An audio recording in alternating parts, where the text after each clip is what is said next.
好過咗我哋。講下盧國沾啦，好嘛？邊個嚟㗎？啱 L 咗㗎。唔識喎，咩人嚟㗎？阿盧國沾咧，寫歌填詞嘅。死啦！呢個真唔識嘅，因為我真係唔識咁啊，你 Google 啦，啱早兩日早咧 L 咗嘅。我真係每個都一個兩個喎，真係俾你講中咗每日之星啊，每月之星啊，多一個咯，雙星啊！一齊打個輪子就揾到咯。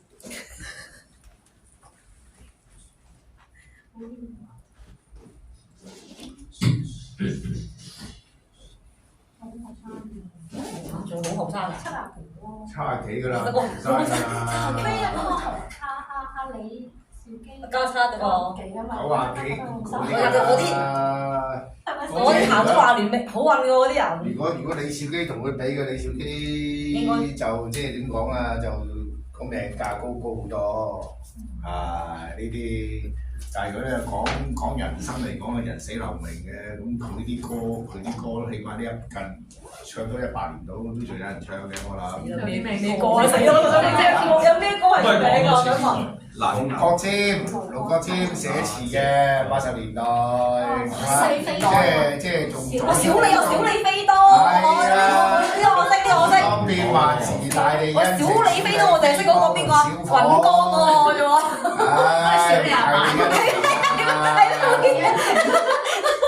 唉，老歌啊！你哋呢班唔係唱歌嘅，唔係唱歌，但我唔係唱呢個喎。佢係作好多歌嘅，73年喺無線嗰時已經寫。其實我哋未出世。咁即係話俾你聽，佢啲歌可能會唱多100年到咯，唱多幾十年啊都有人唱咯。李兆基嗰啲過多40年到嘅都冇人提㗎啦。唔係佢有啲大樓喺度㗎嘛，成個香港嚇？好多李兆基大樓㗎嘛。咁你係嗰啲讀書嗰啲啫嘛。我唔會去問呢個係邊位㗎嘛，我哋你都唔會去問嗰個大樓係邊個，即係呢個邊個。即係李兆基大樓喎。嗱，唐迪生嗰啲1910幾年出世嘅，咁而家都100幾年啦，都仲有一班人唱緊佢嘅歌。咁你嗰啲係咪叫做話錢就好㗎啦？佢嗰啲係咪人死留名嗰個角度睇佢係咪 OK 啊？係咪先？梵高咁啊！咁如果你有啲有錢佬嘅，咁過多20年30年就冇人記得㗎啦。如果佢要格局同啊邊個之前方大同嘅格局咧，邊個好啲啊？個格局方大同。方大同咁短命，佢都算叫長命啊大佬，係咪先？嗱，佢身為維基查啊，佢有少少講佢經歷嘅。咁佢6歲咧，我哋都上去睇過啦。咁6歲咧就跟佢祖母落嚟香港。咁佢1944幾湊係47嘅好似係。咁就即係跟佢個祖母落嚟香港啦。咁落到嚟香港嗰時候咧，就喺國內咧就做咗幾年波齋嘅。咁落到嚟香港之後咧，跟住咧就即係13歲啊，就走去即係投稿啊，咁揾錢啊咁樣嘅。咁後期就入咗去呢個咩傳理大嗰啲咩新聞學嗰度讀大學咯，我哋叫做。咁1973年咧就入去無線電視嗰度寫歌咯。投稿揾錢啊，寫歌啊咁樣咯，咁啊一路寫歌啊，咁啊寫到都好多歌啊，都好紅啊！頭先嗰啲咩每當變幻時啊，大地恩情啊，咁小李飛刀啊，陸小鳳啊，啲嗰扎歌全部佢寫嘅，今晚早啲放工，唔係放工，今日早啲翻屋企，今晚無線電視係唱嗰啲歌啊嘛，8點鐘啊！咁即係佢啲歌都好多嘅，咁就係咧1990年，1990年咧嗰年咧就係跟5年，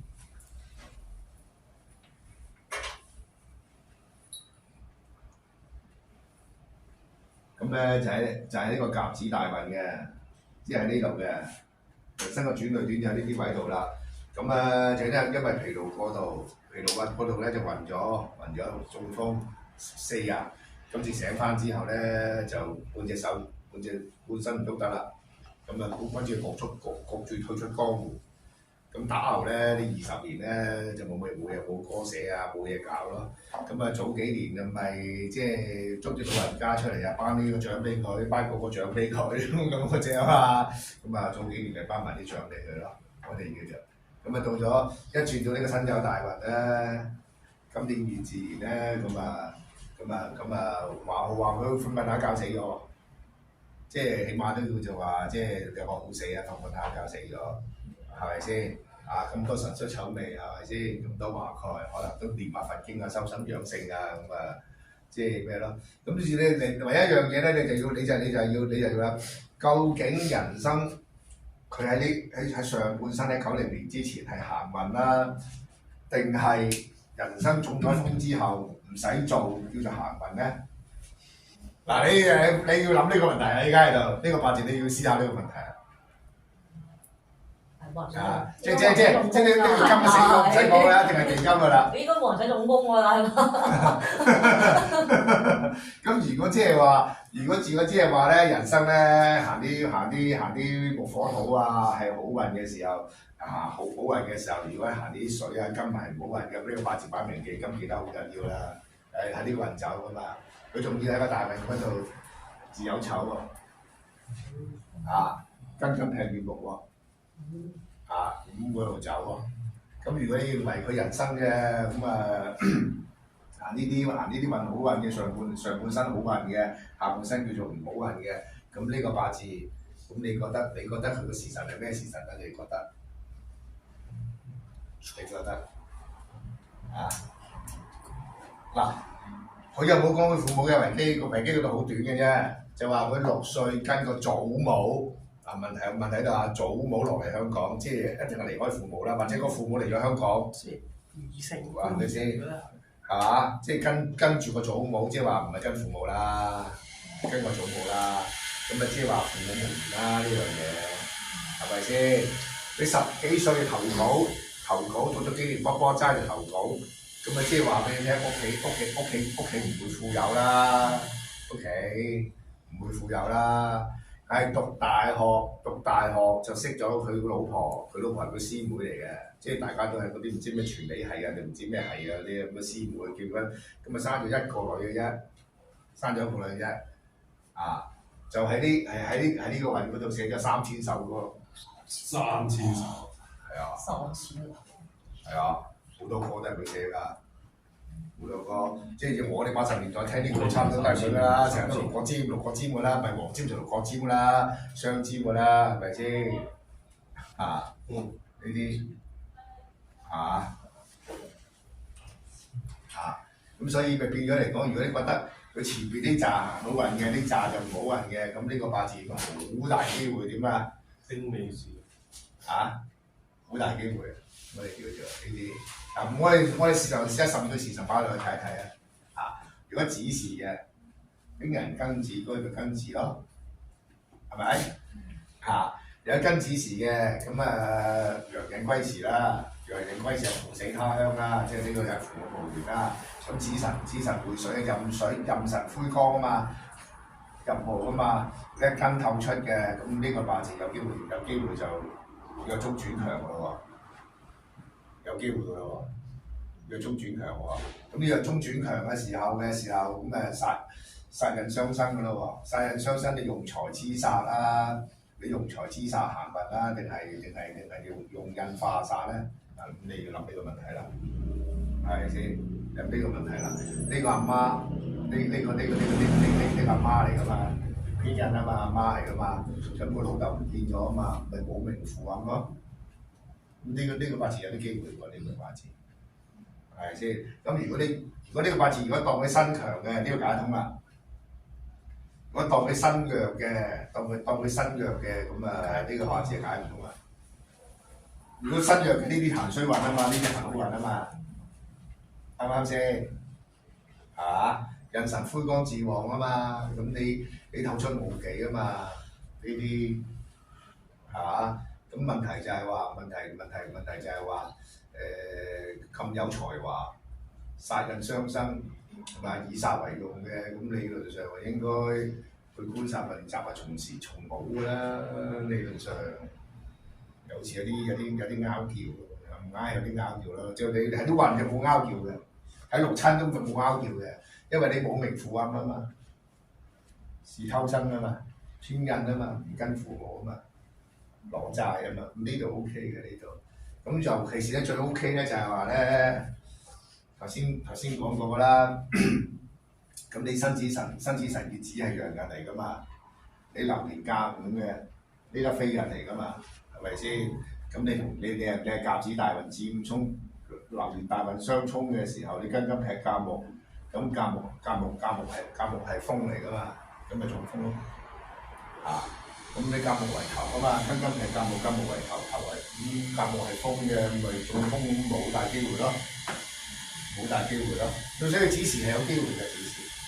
不過呢個八字就有嗌交多咯，呢個八字就嗌交多呢啲咁佢係有啲咁嘅機會嘅呢啲佢嗰度子午衝啊嘛，呢啲係嘛？咁呢個有啲成立到嘅呢個，好啦，辛丑咁理論上機會唔大啦，理論上。係咪先？你個丑裏邊有個辛金嘅，你濕土會生金嘅，係咪先？咁你解唔通㗎啦呢度，咁所以辛丑我哋唔會諗佢㗎啦，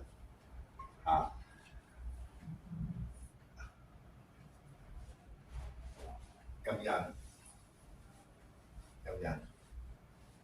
呢個八字咁好才華，咁我都唔好識睇，咁好才華，我哋要長呢啲。咁你唯一一樣嘢就係入水幫身咯，入水幫身嘅咁前面嗰橛又解唔通，解唔通㗎啦，前面嗰橛解唔通㗎啦。咁呢個八字就交戰㗎啦，好難去到咁長壽㗎啦。你土同水交戰，木同土交戰，天又戰，地又戰，都戰乜鬼喺度？係咪先？呢啲黑鼠交集㗎啦，搞唔通啦。咁癸卯都一樣㗎啦，癸卯唔使諗啦，我哋叫做係咪先？咁跟住咪壬辰啦，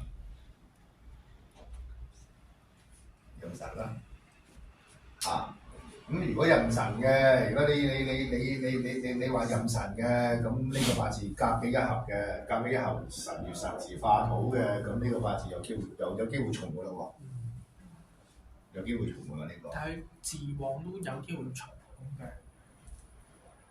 咁你3月你入墓之水有根咯，但係你本身木土透出啊嘛，一定撳住啲水㗎嘛，一定㗎嘛呢啲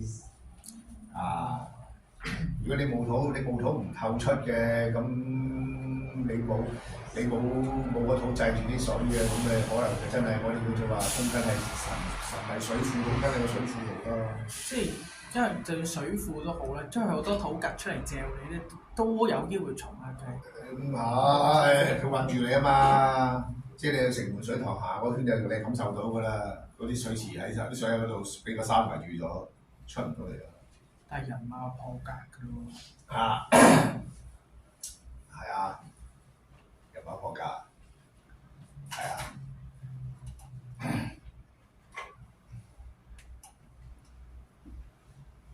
預知去一留一，咁啊火生土喎，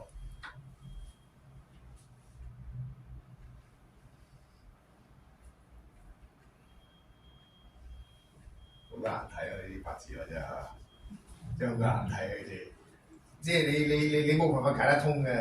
如果你話月字嘅，一定係後子周呢啲運好運嘅，呢啲運行衰運一定要個月字，真係嘅呢啲。咁你丙就似樣啲嘅丙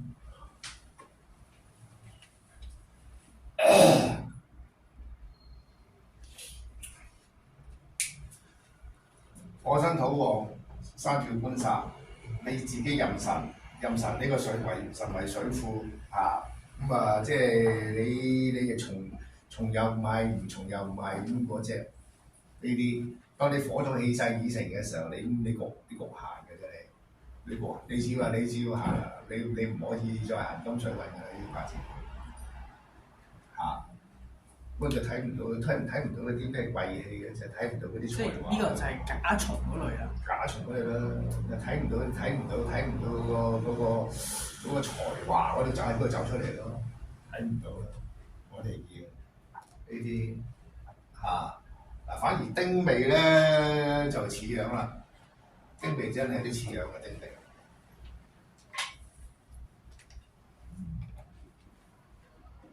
地支全部土，全部土，丁壬一合化唔成，合而不化，異性孤兒。咁丁火合住個財，化唔到嘅時候就全個八字咪要重喎，全個八字係咪先？異性孤兒啊嘛，合而不化，異性孤兒啊嘛。頭先用午時咧就父命冇合時庶出啊嘛，咁庶出嘅都仲知道佢送咗俾人啊，或者俾人養咁嗰啫。咁呢啲異性孤兒啊，呢啲就唔跟父母啦。呢啲咁佢有啲似嘅呢個。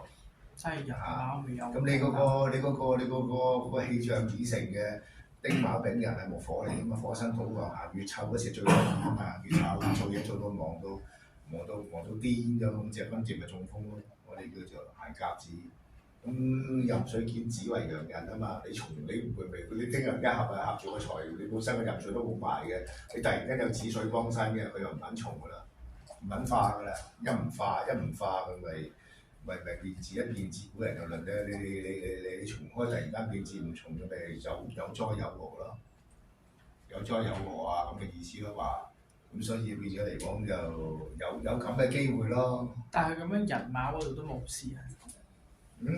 辛苦啫嘛，你丁卯你幾歲起運有個 Apps 或者？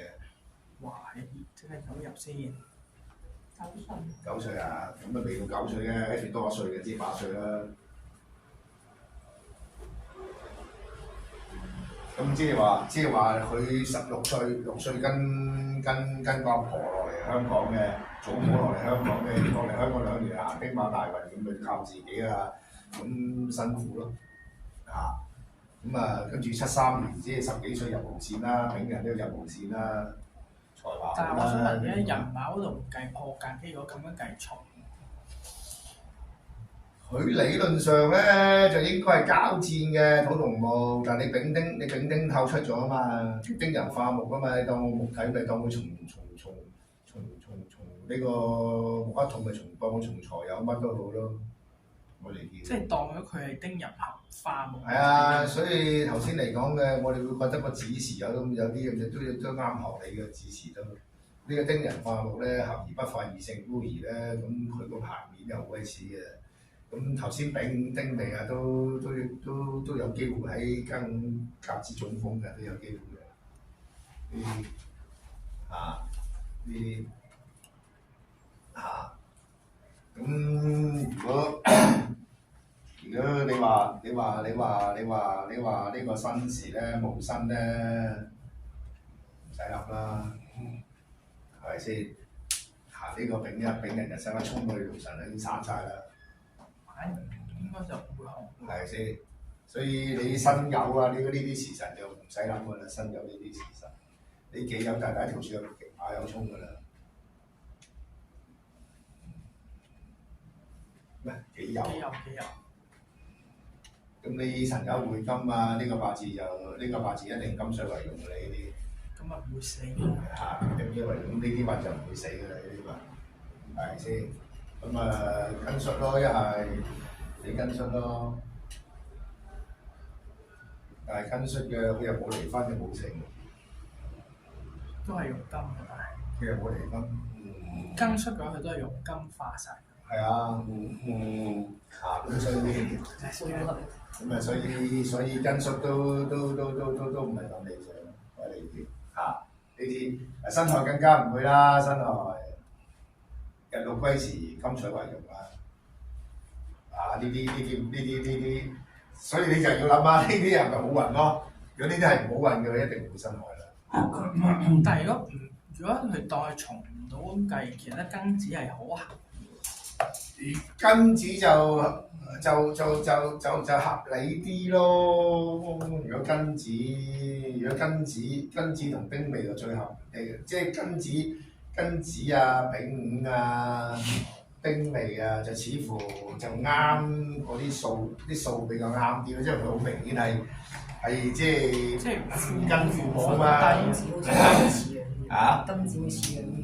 嚇，因為即係唔啱，即係唔跟父母啊，跟阿婆啊，咁自己有啲才華啊咁樣咯。即係佢咁啊呢啲陽刃歸時啊，陽刃歸時係即係殺印相生嘅二路功名啊嘛。咁你嗰啲即係嗰啲咩生殺兩停啊、陽刃駕殺啊、食神制殺啊嗰啲就二路功名啊嘛。佢二路丁功名就即係話俾你聽，就係話我讀書咁，但係我做唔到官，跟住咧我某一方面好有才華，咁跟住咧就喺嗰方面成功即係咗，李白可以咁啊！服務。啊，李白啦，係啊，李白啦，李白啦。即係其實丁未丙午都重得都比較假嘅喎，都假啲咯，從底假得唔真嘅。你本身灰光，你自己喺水庫嗰度已經就好難重㗎啦，已經我覺得金子好似嘅。嚇，就好難金重㗎子似啦，樣啲喎。係咪先嚇？呢啲如果夜子時咧，壬子咧，哦，如果夜子時壬子都係㗎，咁呢個庚子係咪好似啊？壬子同庚子似樣㗎，不過就功名嗰度就唔係好重。嗰度冇印星咯，印住明星啊嘛。咁寫詞嘅。啊！支筆佢真係嗰支明星得啊嘛，嗰支呢個筆係解放啊軍嚟嘅，解放軍。真係似啊嘛大佬！呢個字係知咩咧？解放軍啊嘛，陽刃駕殺啊嘛，生殺兩停啊嘛，真係似啊嘛！係啱嘅。咁好似咩解放軍揸槍，呢個就係解放軍呢個，呢個詞係啊解放軍詞，生殺兩停啊嘛，殺重啊嘛，陽刃啊嘛，所以你生庚子殺兩停啊嘛跟住佢又子神化水又唔係太如果你生殺兩停嘅，如果呢個八字生殺兩停嘅就通關㗎啦，呢啲你又有呢啲好唔使又唔使運㗎啦，關。呢啲好運㗎啦，呢啲。同埋咪揸筆啦、揸槍啊。所以機關啲數係呢三個時辰㗎啦，不過就大家都唔識佢啦，都唔知道有啲同學話頭，佢出殯嗰陣就喺殯儀館望一望，話佢殯儀館會寫㗎嘛，唔唔係，同埋佢啲名人有得公眾去睇㗎嘛，好似俾放。啊啲記者會去，佢哋可能會放影相之後放大咪得咯，放大張相佢會寫喺個靈堂出邊㗎嘛唔。係，或者可能佢咩乜虎，乜龍虎，咩七八乜咁啊！生於幾時幾年幾廿幾多點，死於幾時幾多點寫晒㗎啦，殯儀館嚇。咁可以去寶蓮寺裝下梅艷芳。寶寶蓮蓮都上去，寺，因為寶蓮寺梅艷芳嗰度有冇寫啊有寫啊有寫㗎，都有寫㗎。嗰度裝下。有冇機會個出生日期假㗎？應該唔會錯，都已經過咗身，應該唔會寫假。嗱咁唔係好佢維基可以假㗎嘛？有一樣好神奇啦！呢度咁樣天黑地沖啦，雲雨水沖必然有禍啦，係咪先？咁如果佢生子時又好，或者生卵時又好啦，咁呢啲啊非人樣嘅，豬手上啦、中風啦、甲木為頭啦、金劈甲啊，個頭傷咗中風個火問題啊嘛，呢啲咁如果喺神煞嗰度咧，丑見午係咩啊？咩啊？唔記得。唔記得啊？冇啦，元神大號啊嘛，哦。丑啊丑見午啊元突然神大號嚟間咁難㗎。記嗰啲。咁元神大號遇到我嗰因為陰年嘅會有南有一位，陰男啊嘛，後一位啊嘛。咁啊元神大號啊主咩啊？即係話做官嘅挑官啊，平民百姓有災啊，咁有病啊就即死啊，冇病嗰啲咪有災啊咁樣。啊，咁所以有啲數據啊。但係元神大號咪主要講跌錢多咧，定係會死埋㗎？破財嘅多嘅，係啊，破財嘅多。醫病都要錢嘅，醫病都要錢。嚇，唔係啊！有個同學，佢做生意嘅，佢10年行元神大號，佢話嗰10年啊真係冇賺過錢㗎。但係又中意做生意，又冇賺過錢，咁咪成日後再做咯。咁都要食飯嘅，有人工我相信，不過賺唔到錢嘅啫。做生意賺唔到錢叫蝕本㗎啦。唔係好多老細係冇出糧㗎嘛，輸時間咯。佢中意就得啦。啊！呢啲佢哋咁咯。係咪先？咁你實見實係啲華蓋嚟咁啊，華蓋對於佛道有緣啊，可能佢真係喺呢度練氣功啊、修法啊，所以咪瞓覺死咗咯。啊，所以而家我好勤力打反坐啊嘛，而家都希望瞓下覺嗰隻都係啊，啲華蓋係講呢啲噶嘛，神出醜味啊嘛，係咪先？寫咁多歌咁又有哲學味道係嘛？支筆一定叻先啦。係啊，呢啲如果支筆唔叻，我寫頂咗3000首歌出嚟。丁味我都唔係好覺得支筆會叻。解釋唔到咯。你可以咁答咯，但係就即係佢，我又唔知啦。總之就即係起碼同父母冇緣先啦。呢度你睇六親嗰度就係靠呢啲數睇嘅啫嘛。睇六親係嘛？因為父母兩粒星啊嘛，呢啲咁咁樣去係嘛？擺明係忌金㗎啦，自有抽回金，一木透出嘅時候就咧咁金係用我張圖上睇出，係咪先？如果佢真係八字，如果佢真係用木嘅行水或者水生木嘅，冇問題嘅，係咪先？就算你行用煞嘅，啲水都傷唔到個煞。但係好難砌到用木嘛，頭三處嚟計。砌唔到，係蟲嘅啫嘛。砌唔係用蟲嘅啫嘛係。如果你根子嘅，你咪身強嘅時候用食神砌煞，根子就係咯。係有啲幾個時勢嘅啫嘛。亂局係砌唔到用木嘅。係啊，咁你而家擺到明，佢係擺到明自有抽化金劈亂木，我劈死咗個木咯，係咪先？係嘛？關唔關嗰啲咩月木圍頸嗰啲事啊？嗰啲咩月木圍頸嗰啲嘢又關事啊嗰啲？佢瞓下覺死咗嘅喎。係咩？佢條頸有事死喎，咪跳頸喎。唔係可能瞓覺又腦中係嘛？有冇啲嘢啊？唔知啊，咁呢個我唔知嚟㗎。咁你嗰個牌面好似聽心機講話佢瞓下覺死㗎嘛，安詳啊嘛，所以呢個最好㗎啦，上半身。